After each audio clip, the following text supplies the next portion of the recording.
New background, new look. Who dis? New new something, new me. My brain, it literally feels like it's half functioning today. So welcome. Hi, it's Pod in the City. It's Joan and Amanda. We are covering Sex and the City again. And I could not be more happy. The whole experience of watching this was totally different. Watched this at 6 a.m., turned it on with my coffee, and I just sat and watched it and enjoyed it. I don't have a single snarky note in my entire note taking. You know what? I didn't either. I mean, I don't have any snarky feelings about, there was snarky feelings to some of the characters, and we'll get into that, but I didn't have any snarky feelings about the actual show. In fact, the only snarky feelings I had were thinking about And Just Like That, which again, we will get to that in just a second. I do want to say hi to everyone. Thank you guys for being here. Julie, Jeshua, Natasha Razor, Glam, Moira, Wendy RHPS, which was Wendy's front yard, right? Wendy's front yard, yes. Heather. Guys, thanks for sticking it out. Because this is a transitionary time, I guess. But in a good way. In such a good way. Because we're not doing And Just Like That anymore for now. But we're doing season 4 of Sex and the City, and I'm really excited. I think something we're gonna have to balance out, because something I remember is that I think that the algorithm doesn't like when we write sex. That's why you used to label things like Carrie Bradshaw is the worst. Yeah. So we'll have to see. I can write SATC, right? On all the videos, maybe. SATC rewatch. Everyone will get it. Yeah, I think that's maybe what we were doing. All right, guys, starting tomorrow, look out for our full recap of this episode. So if you're brand new here, somehow popping in, I don't know how, but every Friday we're live for like we'll chat about some of the things that happen on the episode and just in life. Yeah. So even if you don't like Sex in the City, you can just be here. And then on Saturday, the very next day, we drop our full recap of the episode, like our rewatch. But if you're on Patreon, though, you get it like today. Oh my God. If we're on Patreon, patreon.com/podinthecity, you get it basically the moment we're done recording it. And you get extra episothis. Yes. This week, Smash season 1, episode 11. Yeah, you added a little banner down there, Joan. If this is going to make you miss the snark of And Just Like That, join. You better join that Patreon and listen to specifically our Smash episodes. If you hate Catherine McPhee as much as I do, oh boy, prepare yourself, baby. But we also do, what else do we do? We do Drag Race, the season All-Stars 2, which is the best season of reality television competition ever. And we also do Vanderpump Rules. Yeah, baby. You know what? Was it Julie? Was it you? So who was it? I can't remember, but someone suggested we do a book club in our Patreon, and I kind of love that idea. Like, I'm enjoying reading Christine's book. I think that could be really fun. And I don't know if it would be a read along, or would it be like, I feel like maybe we'd read it and then discuss. Do you know that when I had my own podcast, Amanda Loves to Hate Teen Mom, I recorded this epic, like 5-part of Matt Bayer's book. You remember Matt Bayer, of course. Yes. And then I have one chapter left, and I've just never gone back to do it. And everyone's like, "What are you doing?" And I'm like, "It's just not going to happen. I'm a completely different person. First of all, not drunk." Well, yeah. If we ended up doing a book club situation, we'd have to do the episodes closer together, because I think that if we waited a month between each chapter or whatever, just take a whole month off and just do that. Ooh. That's fine with me. Patti LuPone's book is pretty fabulous. Yeah, you need to listen to her tell those stories, but she is Patti LuPone's is good too. Julie, Okay, well, I love that idea. You did say there's a lot of terrible books. Is there anything that's Sex and the City adjacent? That anyone? Oh, Candace Bushnell's book. Which one? You can read Sex and the City. We could. You know, the thing our whole podcast is based off of. Actually, that might be fun. I think that's our very top suggestion. So let's look at it a bit, because I have no idea even what the book is like how it's structured. Hey, Rebecca. It might be fascinating. It might be fascinating to see. Hi, Rebecca. It might be fascinating to see like what the actual source material is. Yeah. Meredith says Sex and the City, the book. I kind of like this idea then. So maybe we do, let's see how let's think that over, how we're going to structure it. We are coming to the end of, I can't remember. Actually, we're kind of the end of Smash. We're coming to the end of Vanderpump Rules season 1 too, but I think we should just keep going with Vanderpump. We're really, the thing is really when we say coming to the end, since we only do 1 episode a month, if we have 3 episodes left, that's still 3 months away. So, all right. Well, then why are we even talking about this, John? I don't know. John likes a plan. Just to shoot the shit. Okay, guys, can you hit like while you're here, and can you hype? Okay, first topic. All right. Yeah. One thing that I've been thinking about is I want to make sure that when we're doing Sex and the City episodes, that they're not just completely, and this is for me. I'm putting a what is that, like a vendetta on myself. It's not called a vendetta. It's called something. A bullseye? No.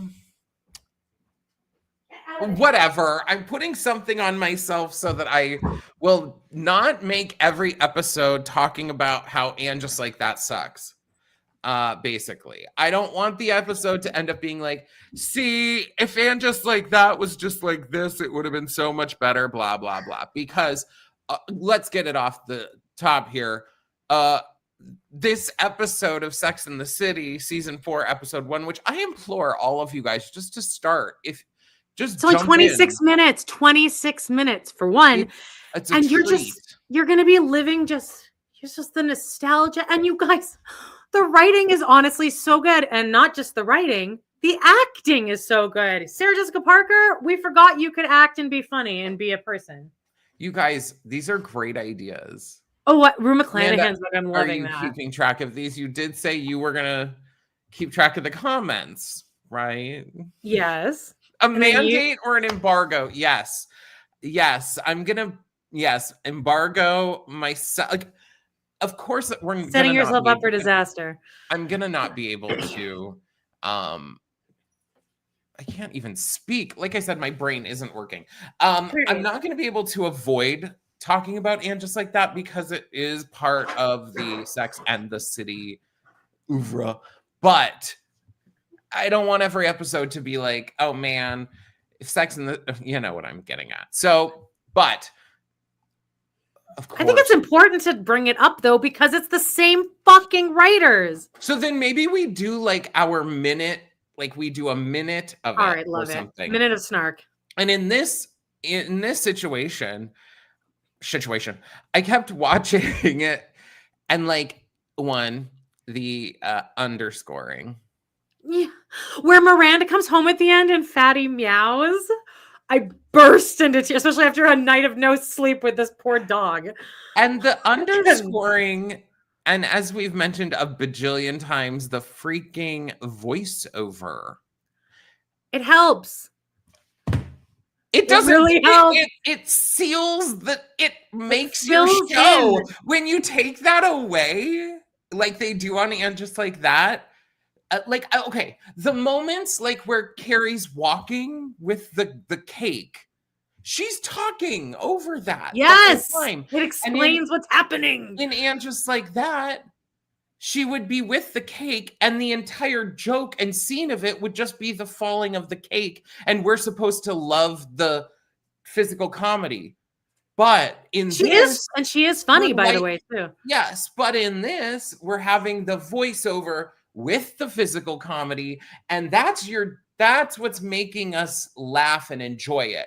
But when you strip away the voiceover, I don't understand why they chose to do that, except for that I had heard that Sarah Jessica Parker didn't like recording it or didn't like the character doing it. Oh my God. Okay, well, do you remember in Running with Scissors, my favorite episode? Yes. Where in the commentary they mentioned how they don't want to. You said you'd look. You said you'd not. You said you'd get out of the comments and actually listen. If I was going to not look at my phone.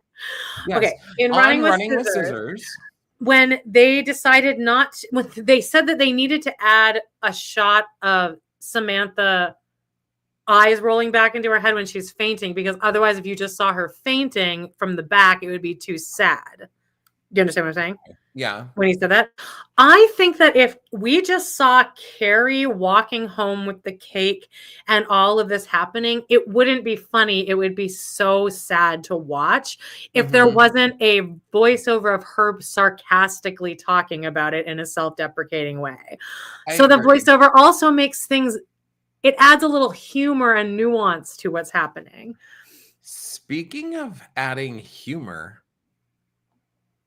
I mean, you can't not mention that how much Samantha is in this show. I'm sorry. I mean, it's glaring. It's glaring, and the outfits she wears too. She's the cherry in every scene. I mean, every single one. So many scenes basically end with her giving the joke or the punchline or the heart in the tension or just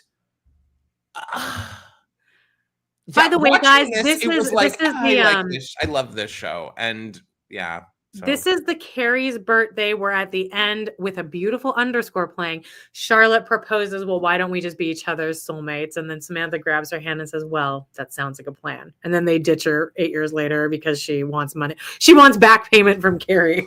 Again. And then we'll leave Anne just like that as much as we can in. It's going to be hard.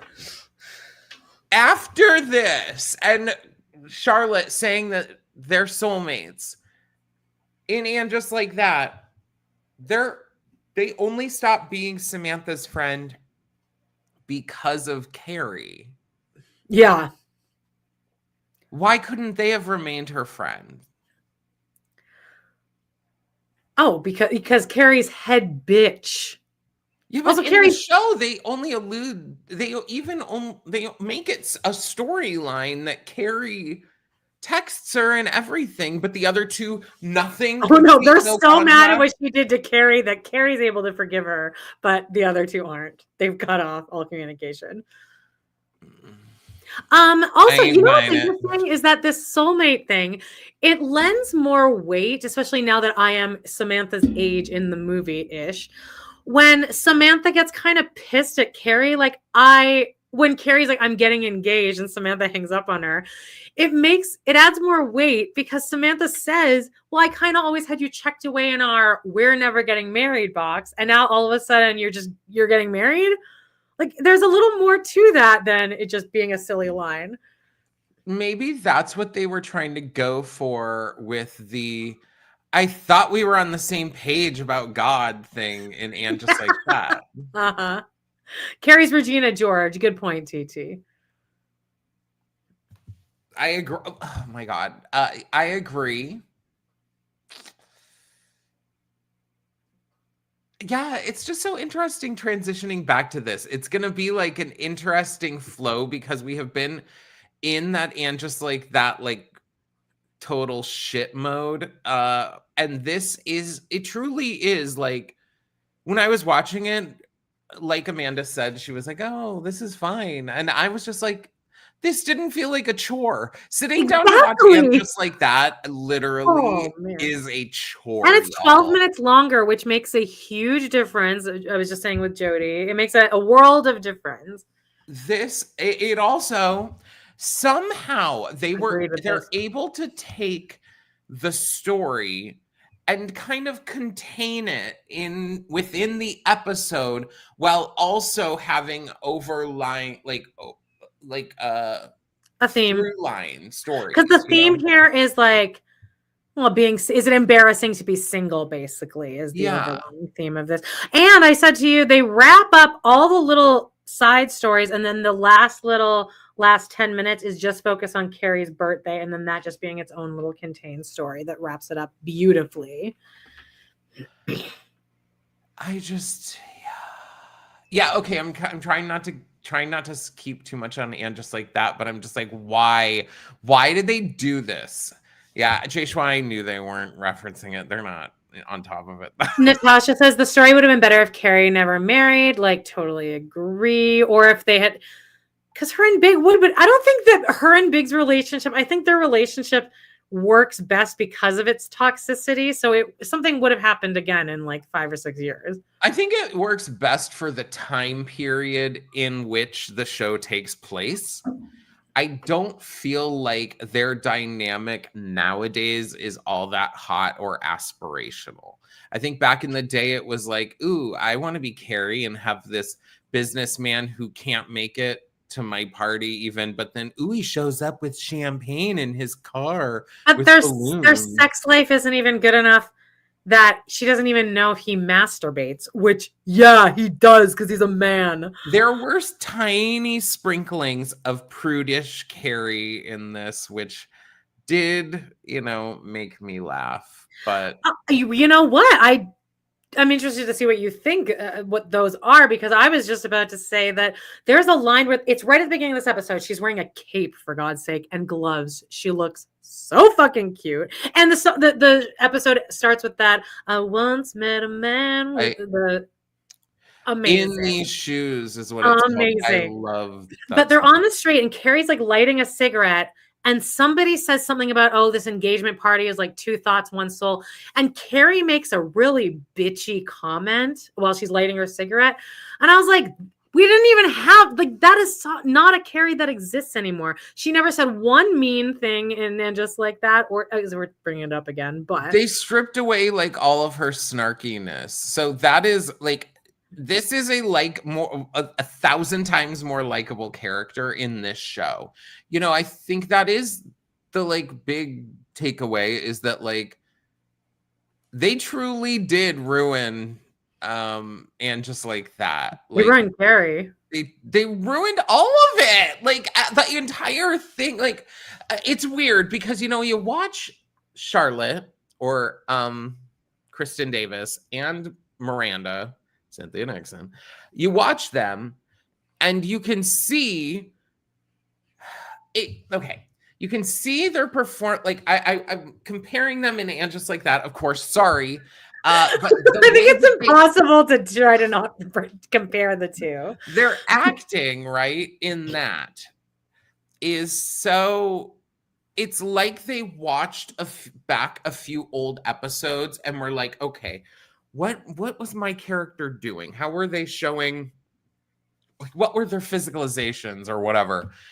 And you can see glimmers of the way that, like, I'm like, oh wait, that's them. Is this making sense? It's like that's them now in And Just Like That. It's like it's like a heightened version now in And Just Like That. It's more broad in And Just Like That because it's not a 3-dimensional character in And Just Like That. Yeah, and that's what I'm trying to get at, is like, what was their preparation for And Just Like That? It's like they used the wrong thing to prepare or something. They went back and they thought, oh, this is how my character appeared or something, because you can see that they're not like so far off of their original portrayal of their characters. Because there's still those moments where like they're silly, or like Charlotte has the bulging eyes in the face. Yeah. Even in this, Miranda has her moments where she's like a bitch. I mean, When she's like, on the street and she runs into that woman, she does the funniest line reading of Sheila High.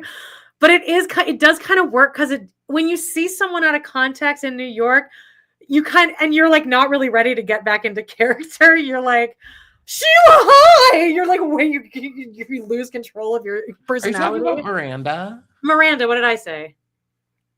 I didn't know. When I didn't know Miranda if you runs into that woman on the street later and she's okay, but the way she okay. says Sheila High is so funny and real and like just you're caught off guard in a moment. Little nuances in the character. By the way, Yes. everyone in the comments is talking about the clothes in this episode. So do you want to maybe take a second to They're amazing. like okay, let's talk about some of the outfits here. Who is the first person that brought it up was the Carrie's birthday outfit. Here, yeah. So the God I Love Carrie's birthday outfit and the coat, Pat was precious gem. Carrie's birthday outfit is a very Sheena Shea-esque dress because it has like it's like a crop top. It's red crop top, and then she has like a thick headpiece on. She looks amazing. If I looked led all like her, I would ruin people's lives. And then in a bar scene, they go out for dinner like 5 times in the span of this 1 week. But Carrie's wearing like a striped shirt and then like a Anne Boleyn like necklace kind of. It has like pearls, but then like there's like this big charm right here. And her hair looks so good. And then there's this transition where Samantha, where they're walking down the street. This is my favorite outfit on Samantha, and she's wearing. It's when right before they see Friar Fuck. Samantha's wearing a white coat. She has on purple leather gloves, a matching huge purple purse, and she looks so good.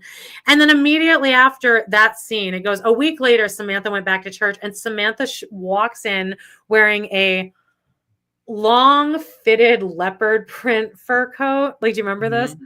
Mm-hmm.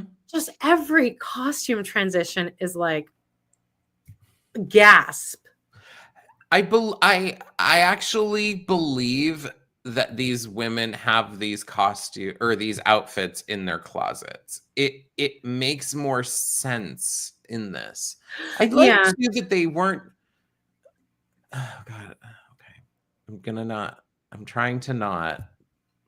But in Sex and the City, they were still rather somewhat more fluid in their style. Like they were able to, it's like they hadn't given them their cartoon. Okay. You know how like in Scooby-Doo, let's say, the characters have like their outfit. Yeah. Okay.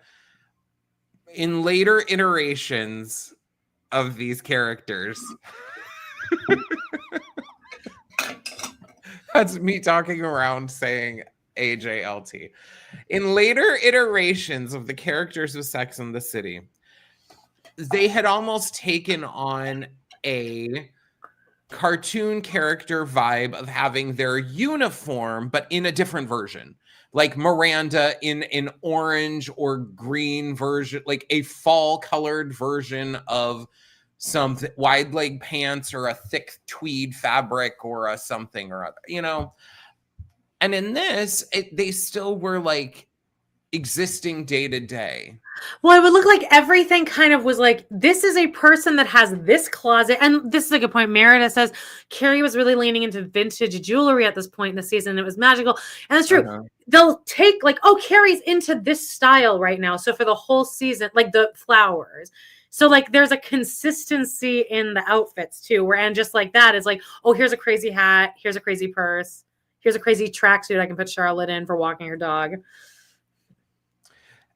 Also, I think the outfits in that also cost like $20,000, and these more like are high and low.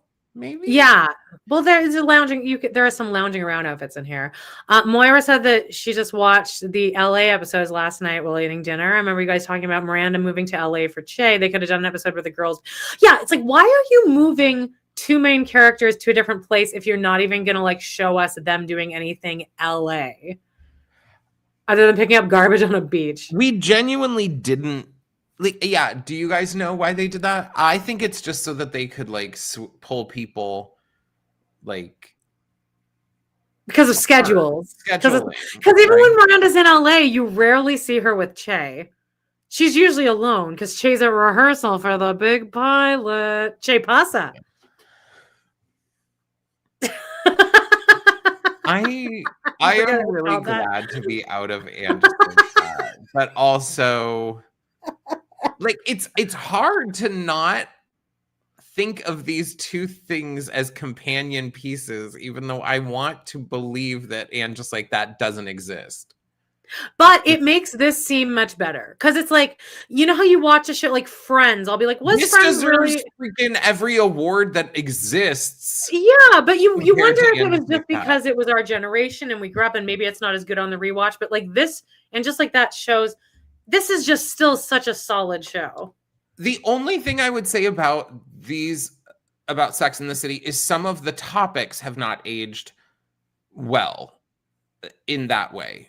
But every other part of it, like the way it's structured, the way that the watchability of it is still so there that's why it's so wild to me that And Just Like That was such an utter failure on the watchability factor, because if you just would have used the things that made it this watchable, you could have had that be watchable. And somebody up here in the chat, I'm not going to try to find it right now, but they said when there were themes to the episode, and then I was trying to think, if And Just Like That had an episode where it was one thought, one theme, each person had to do with that. And this story didn't have to appear again in 3 episodes. It didn't have to do anything with the rest of the season. It could just be, here's a theme about widowers, or a theme about being alone. Never once. Is it that that's too much or too challenging to do? I mean, I think it takes maybe better writing skills and thought process. Maybe were they trying to stray so far? Or were they trying to, when they said we don't want Sex and the City, were they trying their best to make it not Sex and the City? Because that's what it feels like. And that's another one of those instances that they could have used to make their show more watchable. Is like, make this the episode about if it's like, this is the episode where Naya has, of course not this, but like the episode where Naya is like, oh, Andre Rashad, blah blah blah, he doesn't want to have a baby, but I do. And they like then have the other people's storylines, whether as banal or pointless as their storylines. Carrie could bring up her abortion again. Have it kind of tied into that more. Or like Richard Burton get a dog pregnant or something. Like, somebody made a good point that when Carrie got her cat, there's never a discussion with Miranda about mention of fatty at all. No, and in this episode, though, she did get a mention. That really did make me cry at the end. And I thought it was going to show all, but it was like Miranda being kind of bummed, like, yeah, I'm single. And she gets home and there's just little meow. And then she looks and she smiles too. It's not just her being sad. Oh, I just have the cat. She's excited to go see her kitty. Yeah. I cried a couple times in this episode, actually. Oh, you did? I was saying, speaking of things that made me cry, we didn't talk about it, but they had the Wicked concert on last night. Yeah. Neither of us have watched the entire thing. I only watched clips of like 2 songs. One of them being, first one I saw was For Good. Have you seen that? I haven't seen that. No. I saw Get Happy. I won't spoil Happy Days Are Here Again. It's not good? What? For Good? Oh, I saw For Good had Adina and Kristen. Okay. Yeah. That homophobe singing as well. I noticed they didn't show Kristen they showed her the least of the 4.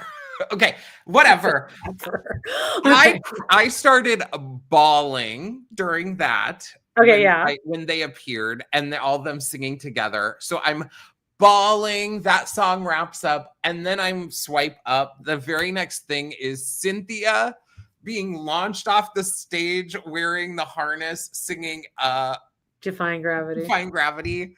And oh boy, I'm like, ooh. And then all I could think was like, I cannot wait for the second Wicked movie. We've been in a drought of movies, in my opinion. There are like absolutely we have nothing to go see. You guys know me. I love going to movies, and I am like trying my damnedest to go to one, and there's nothing that me and my dad were trying to go to Blue Moon, that movie about like Lerner and Lowe, who the fuck else is gonna see that? But then like it showed for like one weekend in Calgary, and then I was like, should we? And my dad's like, I heard it was boring. I'm like, I mean, it probably was. It was about Lerner and Lowe and the separation. So or was it Rogers and a Heart? I think it might be about Rogers and a Heart, and then anyway, both. That's already out of theaters. Yeah, well, in Calgary it is. No one's seeing it. But let me tell you what. There's little interviews and shit. It's a lot of fluff, but Jonathan Bailey wasn't so fascinating to watch. What? Jonathan Bailey wasn't on it. He was.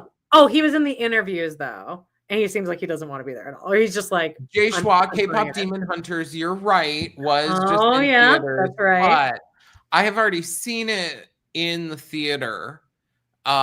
This was a re-release, and I did look, but they're still charging full price for it. I'm not paying $20 to go see it. That's on Netflix, right? I already on Netflix. And I did already go once in the theater. Okay. The interviews are so funny because they're trying to like not make it obvious that Ethan and Ariana have broken up, but they very clearly have. And they don't there's no questions being addressed between the two of them, but they're like, and they're not sitting opposite couches, but there'll be like one person in between them, but they're on the same couch kind of thing. Maybe they're more trying to make it evergreen. Well, sure, that makes sense too. But the most impressive part I've seen so far is Wizard and I. First of all, I do want to say that Ariana and Cynthia are doing a bang-up job of singing the exact same riffs as in the album, and I understand why they're doing that, so that it's not jarring for somebody who's only listened to the album. Like, they're singing it exactly like them. But Wizard and I starts with Jeff Goldblum out there playing the piano for the first half of the song. And I was like very impressed. Steven Schwartz is very hard to play. It's a lot of da-da-da-da-da. And then at one point she sings a little riff and he like listens to it and he like plays it back to her on the piano.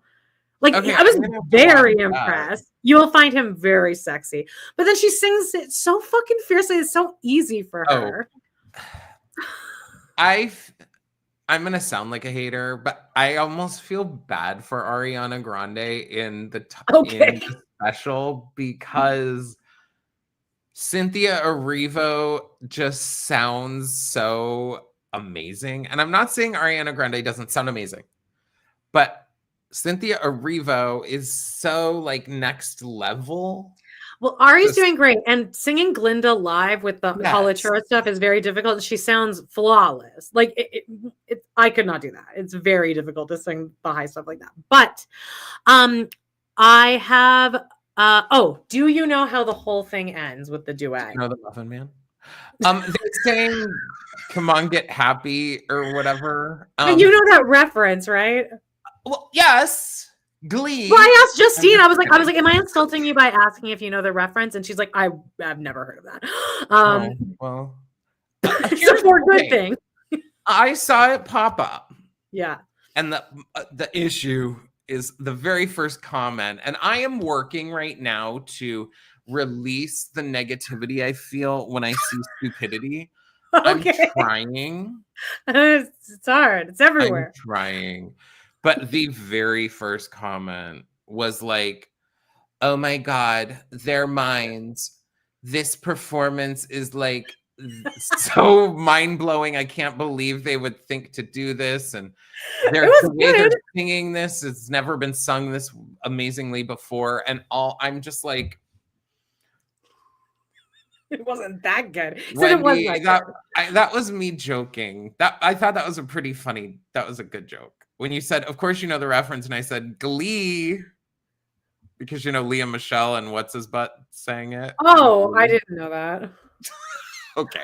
Well, yes, I know. Barbara Streisand, Judy Garland. I mean, that's in the gay lexicon. Okay, but have When you are heard training to be a this? faggot, you what? Because Cynthia sounds exactly like the way her inflection, she has clearly listened to them do that a million times and is just doing a pitch perfect impression. You would close your eyes and think that's just that. She's amazing. Oh, Like, again, I think that Ariana Grande sounds amazing. She does. But like, if I had to sing anything with Cynthia Erivo, I'd be like, well, I'm booked. I'm booked. Okay. My issue here was this comment. yeah. Clearly, and it had 30 million likes on it. Clearly, never once knew once you learn how to compartmentalize your anger at those things, please, for the love of God, inform us peons. Well, you know what, Meredith? What I do is a lot of self-talk, and a lot of it goes, you're wasting your energy on bullshit. Yeah. John, you're wasting your energy. Ignorant people will never be smart enough to understand that they're ignorant. So there's no point in like trying to tell someone because they're so stupid they don't know that. The last decade of politics in the United States especially have shown me that stupidity reigns supreme, and yeah.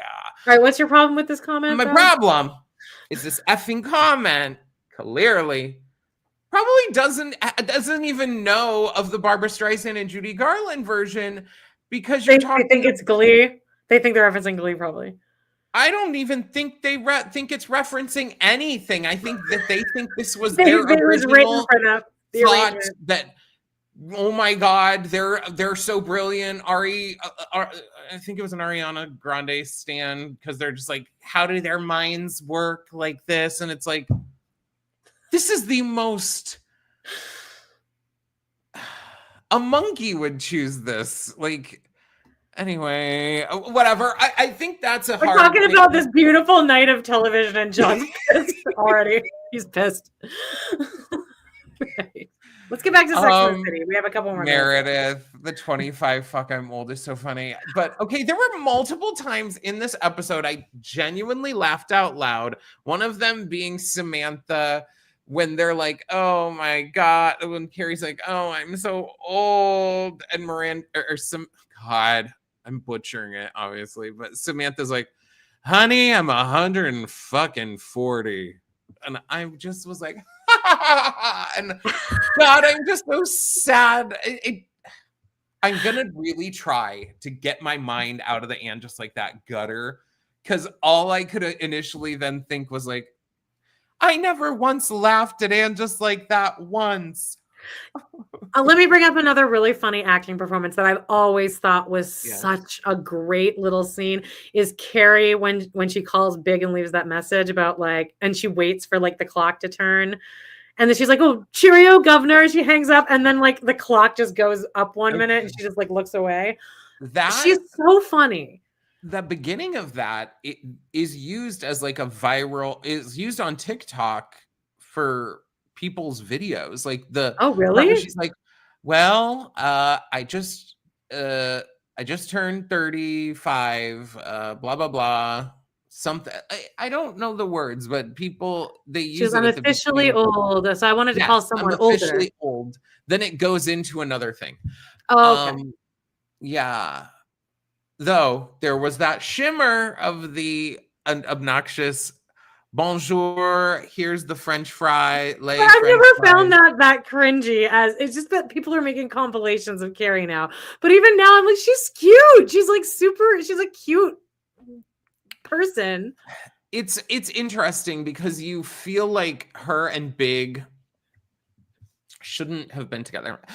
Okay, we're gonna get into that in our full recap. What I want to talk about before we go are a couple really, like, these are the important things, and I need crowd sourcing.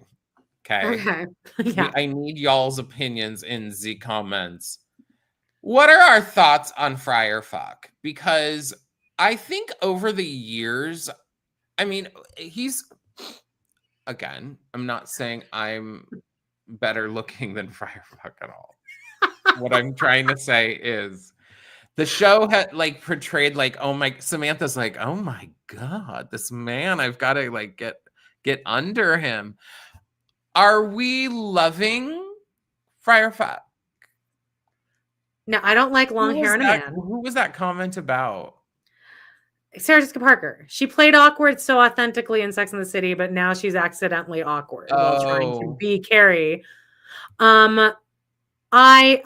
Oh, he does look like Harry Connick Jr. That's Julie. I was thinking he looks like Harry Connick Jr. with a bigger nose. Okay, but I like a schnoz in a guy because big nose usually equals big. Yeah. I'm fine. I love a big nose too. I was saying to Amanda before, to me, he has like all these components. Like he has big lips, which are good. Yeah. I like a big nose. I like the hair. Amanda hates the hair, but I only like long hair on Smith Jerrod. He's like literally the only man I've ever been attracted to with long hair. I think it's so hated awesome. Smith Jerrod. Well, I don't know who One the of our fuck that was. Hated By the way, I was a church cantor for over 20 years, and I will tell you, this hot priest thing is definitely a thing, and they all know, and they all definitely use it to their advantage. They fucking know. It's hot. You can't have him. That's the hot part. I had a situation where I later found out that someone was a priest. And yeah.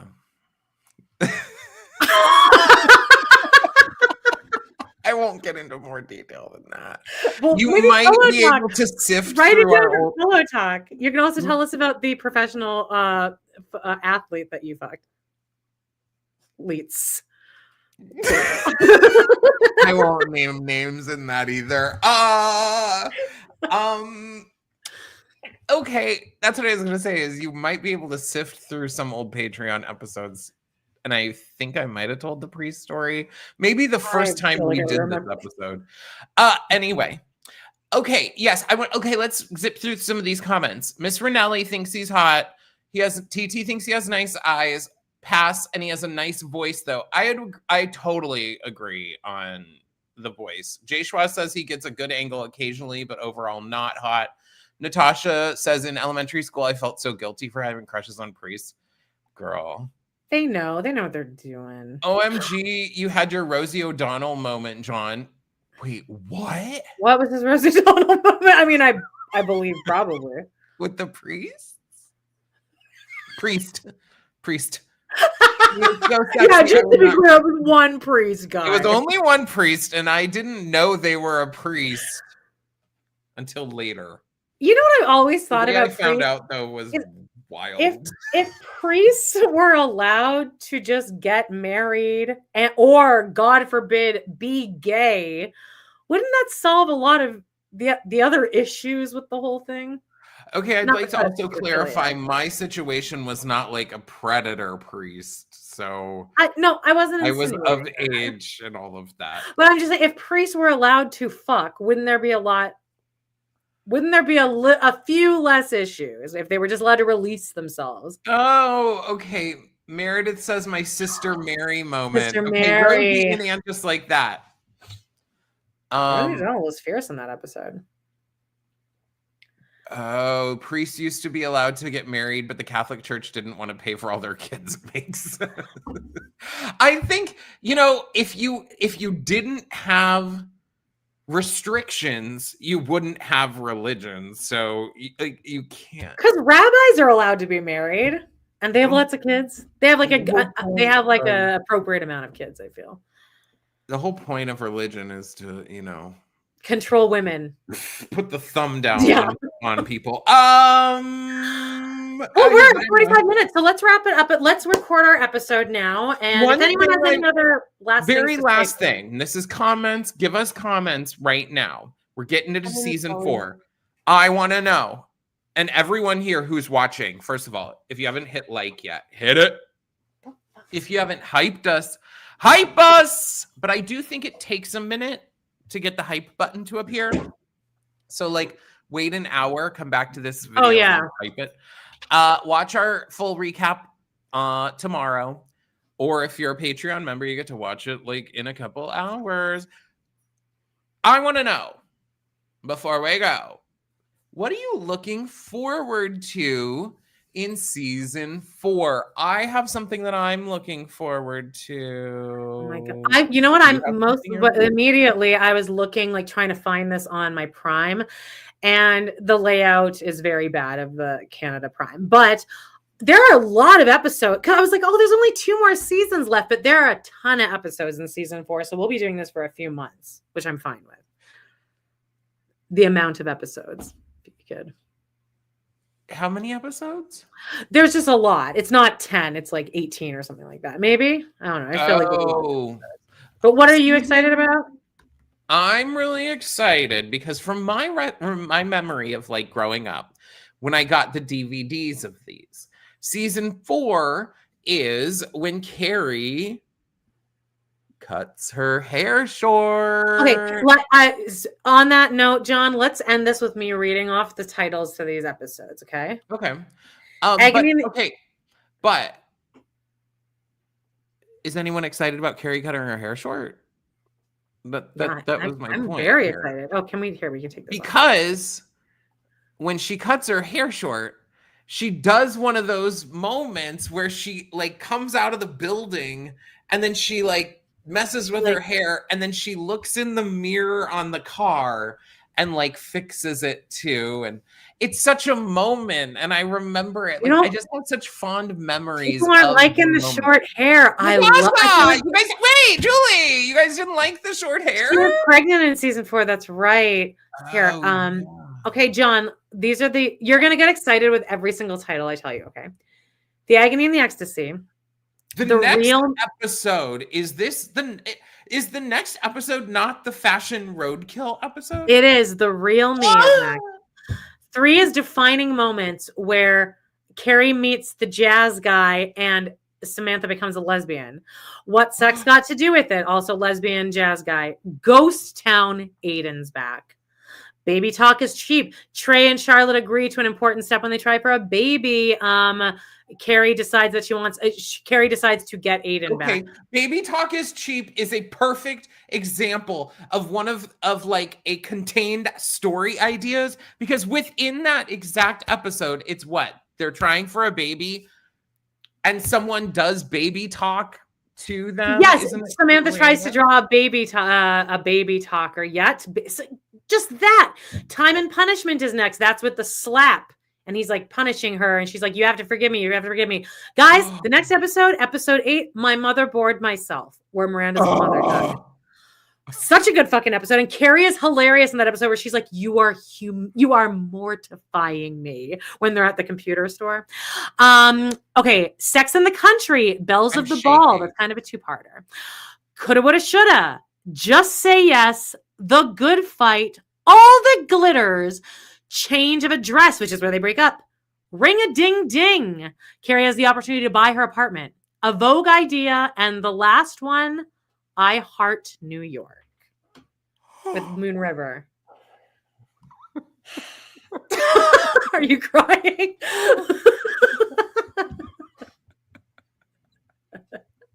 I'm peeing. You guys, are you guys like living 18 weeks of it? So I will be 43 by the time we actually finish out this season, I think.